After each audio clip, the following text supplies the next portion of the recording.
It's time again for Talking Trade, sponsored by MMAC's World Trade Association and Michael Best Strategies.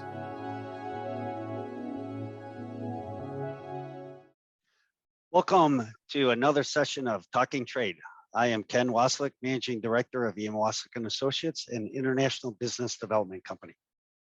And I'm Sandi, Siegel, President of ME Day. It's a personal honor to welcome a returning guest of Talking Trade, Adam Tindall-Schlicht, the 11th Administrator of the Great Lakes St. Lawrence Seaway Development, and that's by appointment of President Biden in November of last year. In this role, the administrator oversees the federal corporation responsible for the operation and maintenance of the U.S. portion of the St. Lawrence Seaway between Montreal and Lake Erie. I think also many of you know and remember Adam in his previous role as the director of the Port of Milwaukee, which was from 2018 until he took his recent appointment. So welcome back to Talking Trade, Adam, and it's so nice to see you and hear about your new position. So tell us about your new role and some of the challenges that you might be tasked with. I think ports in general are dealing with the need of expansion, automation, and dealing with infrastructure investment, which I know our government's committed to. So tell us, what some of the challenges are that you face as you enter this new role. Well, first, let me say what a pleasure to be back with all of you again, and really to help share the story of the importance of Great Lakes shipping from a region-wide perspective. I mean, as Milwaukee's former port director, we're able to do a lot of work at the port to well position that port in terms of increased international utilization from a multimodal perspective.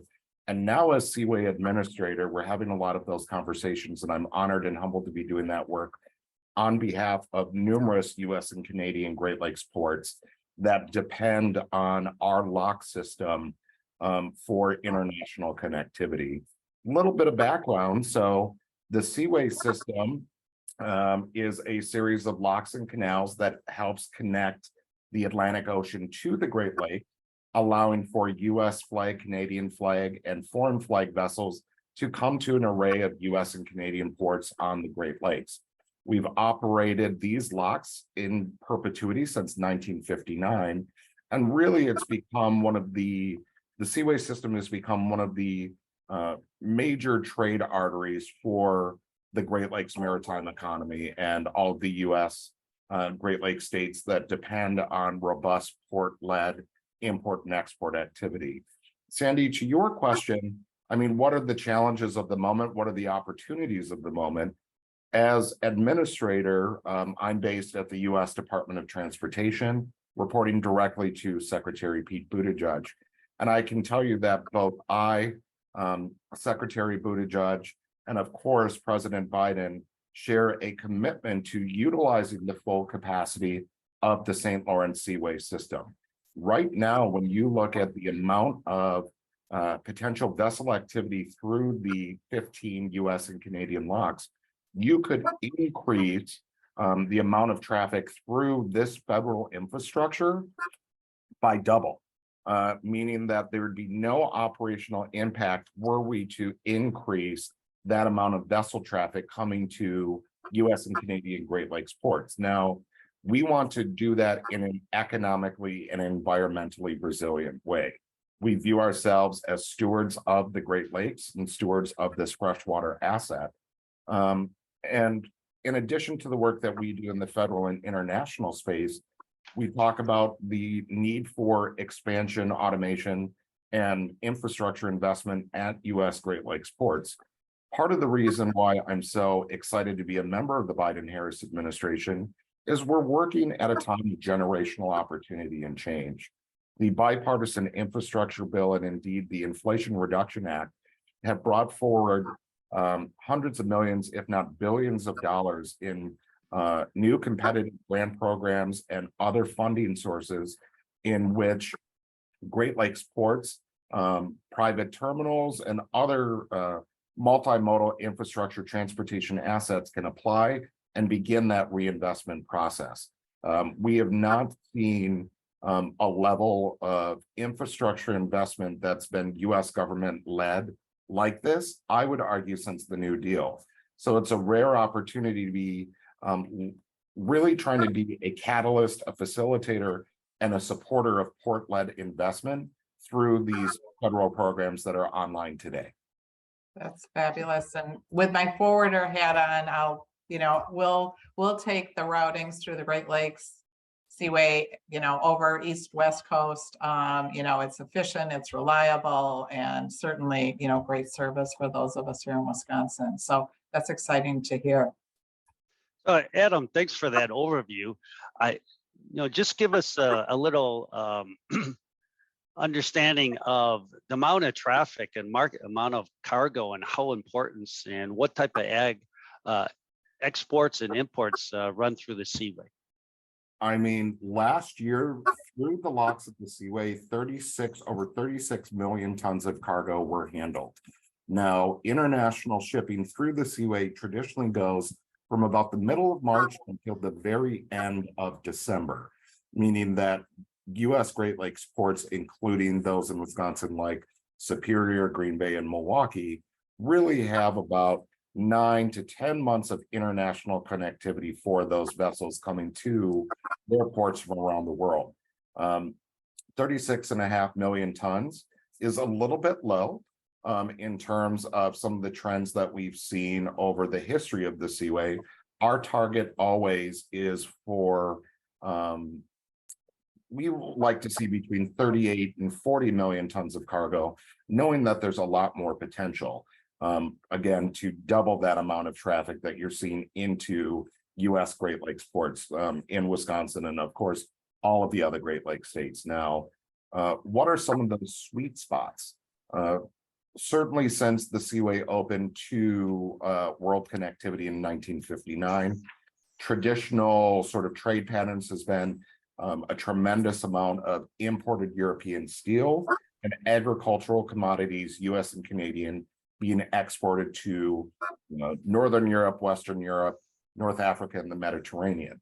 We're in a time of cargo diversification on the Great Lakes. We're seeing new container services coming online that forwarders are looking at, that supply chain logisticians are looking at. The Port of Cleveland has had an established maritime container service for several years. The Port of Duluth, the twin ports of Duluth and Superior, have a new maritime container service through their Duluth Cargo Connect program that went online in 2022. And we're seeing new container opportunities coming online at ports like Monroe, Michigan. So we're seeing this cargo diversification expanding beyond the imported steel and exported ag to include an array of products, dry bulk products, iron ore, liquid bulk, general cargoes. This is really the contemporary story of shipping through the Seaway to US and Canadian Great Lakes ports. It seems like, Adam, there's a lot of opportunities here for U.S. exporters and importers as well. You mentioned the steel and some of these heavy metals that are coming from Europe as well. The last 3 years, and Sandy has lived this, has had multiple supply chain issues, congestion at the ports. We've talked about our seaports on the East Coast and West Coast. What's the fare right now? How are the Great Lakes ports managing with all the challenges, the efficiencies, some of the backlog, the labor issues, inflation? What's the status of our ports here in Great Lakes? Well, let me present it this way. Part of the reasons why I love being administrator of the Great Lakes St. Lawrence Seaway is because I know in my heart that Great Lakes ports are an untapped relief valve for international trade. So for those communities throughout the heartland of North America that are looking for, again, safe, reliable, cost-effective solutions, independent or in complement to existing trade lanes through East and West Coast ports, the Great Lakes ports are hungry and ready to support that trade activity through the locks of the Seaway. I would argue in the short time that I've been a member of the Biden-Harris administration, proof is in the pudding. I think we're seeing that the U.S. Department of Transportation, and indeed our secretary, has shown a really tremendous amount of leadership to address what has been the supply chain bottlenecks that were exacerbated by COVID. When I look at trade patterns throughout the country, in 2021, more cargo moved through US ports around the nation than in any other time in American history. I mean, retail sales were at all-time highs. Truck drivers are returning to work. There's more truck drivers on the road than at any point pre-pandemic. So as a leader, as an appointee, and as a member here of the senior leadership at the US Department of Transportation, I can tell you that we're doubling down on that work, that good progress that's been made as we've moved into the new normal post-pandemic. And I'm excited to bring a lot of that change, a lot of that vision, and a lot of that perspective on how we can accomplish that on the Great Lakes as Seaway administrator. Very exciting. Thank you. Certainly encouraging to, get positive news on the heel of all the backlogs and congestion and so forth. And that, yeah, you're ready and doors are open. So it's exciting. I remain optimistic and a lot of potential. Yeah, I totally agree. I'm a cheerleader with you for the Great Lakes sports. So terrific. I'm afraid we're out of time, Adam. I'm very excited. Again, congratulations on your appointment and all the opportunity and the work that you're doing there. And thank you for joining us on Talking Trade. Yeah, thank you, Adam. I would just say, I mean, we're excited here at the Seaway to be leading to support port-led infrastructure, agricultural exports and cargo diversification, and again, ongoing infrastructure renewal. This is the key to a more sustainable and more robust activity of Great Lakes trade. Thank you for everything that you do. We're so excited to support it. Thanks, Adam. Yeah, thank you. Thanks, Adam. You've been listening to Talking Trade, sponsored by MMAC's World Trade Association and Michael Best Strategies.